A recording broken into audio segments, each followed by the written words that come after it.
नरसिंहकवचं वक्ष्ये प्रह्लादेनोदितं पुरा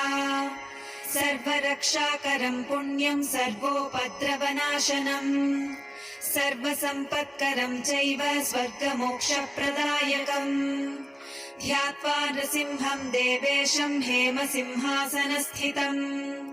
विवृतास्यं त्रिनयनं शरद इन्दुसमप्रभम् लक्ष्म्यालिङ्गितवामाङ्गं विभूतिभिरुपाश्रितम् चतुर्भुजं कोमलाङ्गं स्वर्णकुण्डलशोभितम् श्रिया सुशोभितोरस्कं रत्नकेयूरमुद्रितम् तप्तकाञ्चन सङ्काशं पीतनिर्मलवाससम् इन्द्रादिसुरमौलिष्ठः स्फुरन्माणिक्यदीप्तिभिः विराजितपदद्वन्द्वं शङ्खचक्रादिहेतिभिः